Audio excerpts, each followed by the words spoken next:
So yun mga kuwela, at may panibagong balita tayo sa mga nangyayari ngayon, no?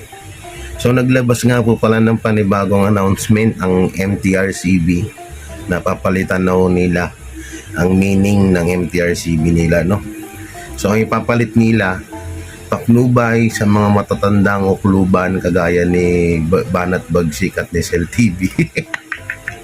Na walang ginawa kundi mambudol ng mga OFW.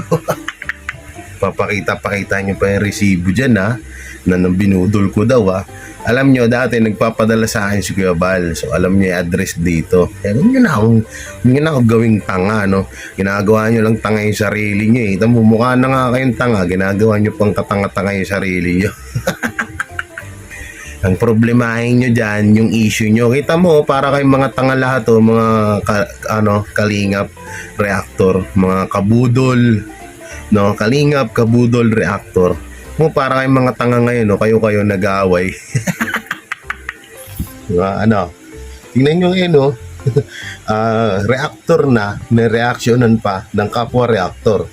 Partida, kagrupo nyo pa. Lutangin ang grupo yan. Hindi pa mawasak, hindi pa magkawatak-watak yan, napaka-toxic dyan. Hindi, dapat talaga tinatanggal na yung kalingap mga karep. Alam nyo kung bakit. Yan yung mga pinakamalalakas mambudol, eh. Oh. Biruin nyo, FW, kumakayod kalabaw sa ibang bansa, tapos kayo lang may kinabang ng pera nila, na imbis mapunta sa mga taong pwedeng tulungan, kayo yung kumakamkam, mga hayop kayo. Banat Bagsik, yabang-yabang, eh. Oh. Sponsor daw siya. Bakit pera mo yan? Pera na sponsor yan, tanga.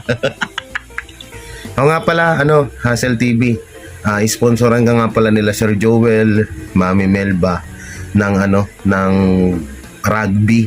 Pangdikit mo dyan sa postiso mo, malalaglag na eh.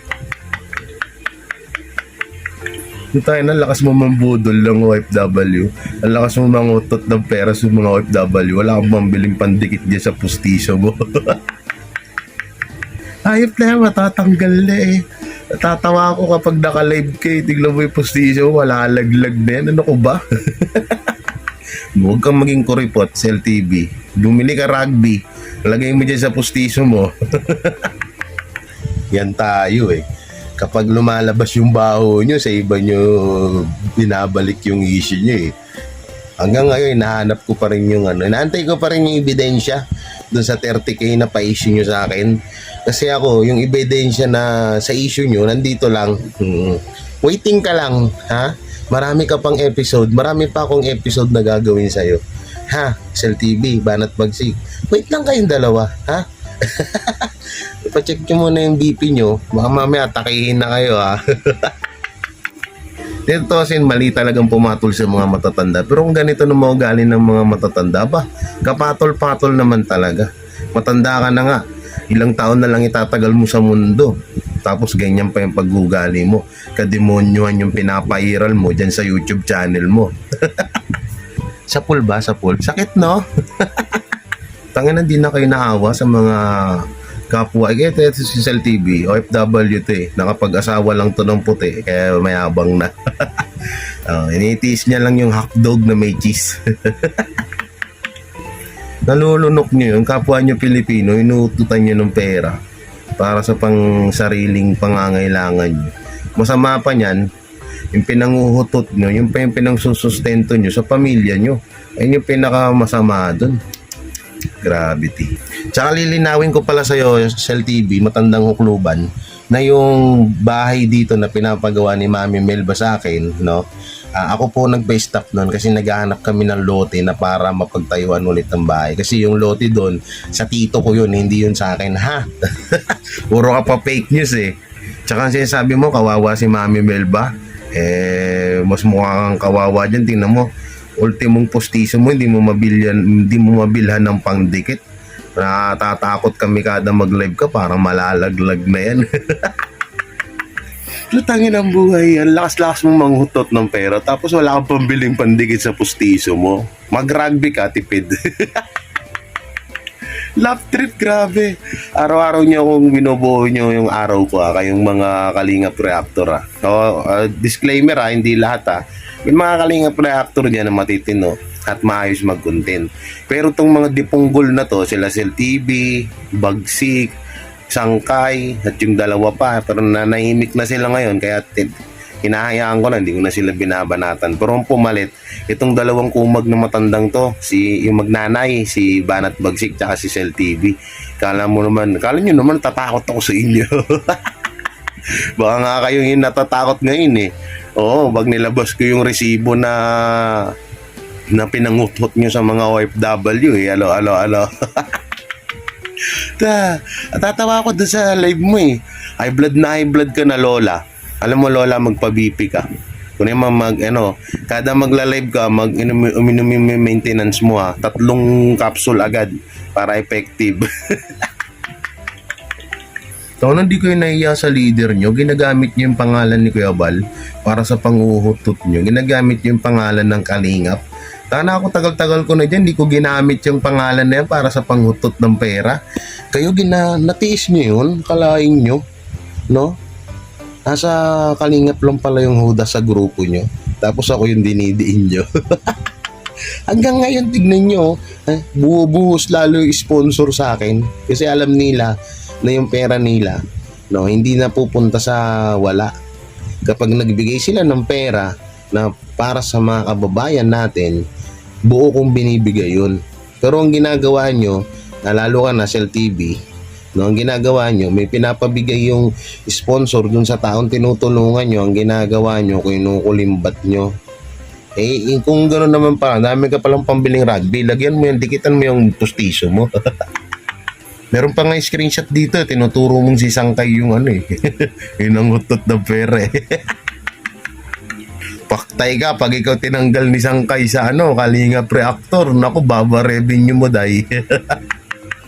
Sa bagay, may asawa ka naman puti, masimasin mo lang yung bayag niyan para magkapera ka. Sorry pala sa mga kapanood nito yung mga ganito kasing tao, hindi na dapat yan nire-respeto eh. Kailangan yan dalain pa minsan-minsan. Katulad nitong dalawang Teletubbies na to, na si Bagsik, the Violet Teletubbies, and the Green Teletubbies Cell TV PH, na kunwari makajus ko no, pero demonyo naman. Ito ba yung sinasabi mo kay Mami Melba na nag-aalaga sila ng ng patulog-tulog lang? Sarap buhay. Sarap buhay ng tipong sa isang araw, higa-higa ka lang, tas ikaw Cell TV, problemado ka sa mga bayarin mo sa utang, mga mga problema nyo sa Pilipinas. Samantalang ako, to sarap buhay. Kasi kami nila Mami Melba, sarap buhay. Ay, nako po. Tanong ko lang, nakakatulog pa kaya kayo sa ginagawa nyo? Nakakatulog pa kayo sa pangutot nyo sa mga OFW? Kawawa naman yung mga tao. Minsan imbis na para sa pamilya na lang nila yun, yung nangyayari, napupunta pa sa inyo. Tapos, imbis na dun sa mga kababayan nating mahihirap mapunta yung pera, napupunta lang sa bulsa nyo. Ay, grabe naman. Ganyan na ba talaga ngayon?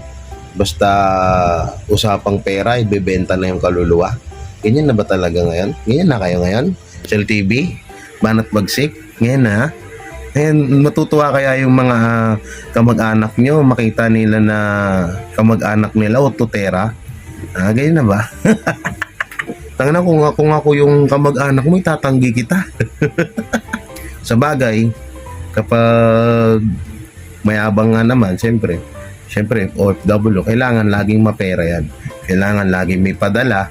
Kailangan laging bongga ang niyan, datingan niya. Siyempre, sasabihin ng mga kapitbahay, ay si Cell TV, OFW, mayaman ang asawa niyan, puti. Kung tayo na, nakapag-asawa ka lang ng puti, kala mo sino ka na. Tingnan mo, kahit may pera ka na, mukha mo ganun pa rin. Tingnan mo ako, kinis, fresh, walang kabahid-bahid ng stress. Kasi sarap buhay, alam mo na yan. Nananaba. Ayan, yung sinasabing nananaba. Maitim ang leeg. Saan yung, ayan, may libag. So hanggang dito na lang tong video natin. Baka mamaya atakihin pa yung dalawang yun. Senior citizen na yan. Oo, kawawa naman yung magnanay na yan. Mamaya masisi na naman ako. O, sa lahat ng mga makakapanood nito, huwag kayong magtanga-tangahan na. Alam niyo kung bakit? Tignan nila yung baling sa akin yung issue. Ayusin nyo yung issue nyo dyan sa grupo nyo. Tangina, kayo na lang dyan eh. Nagbubudulan pa kayo. Wala na kayo, hindi na ba kayo nahiya sa leader nyo? Ginagamit nyo yung pangalan niya para makapangutot ng pera. Kapal naman ng mga mukha nyo. Cell TV, bye-bye. Bye-bye, Lola. Banat Bagsik, Cell TV, mga Lola. Palaging uminom ng gamot, maintenance, high blood. Tsaka yung gatas, anlin, pangpatibay ng buto. Mamaya madulas kayo, makarakarmahin kayo dyan. Marupok-rupok na yung buto nyo. Inom nyo lagi ng gatas araw-araw. Anlin, para tumibay ang buto. Alright.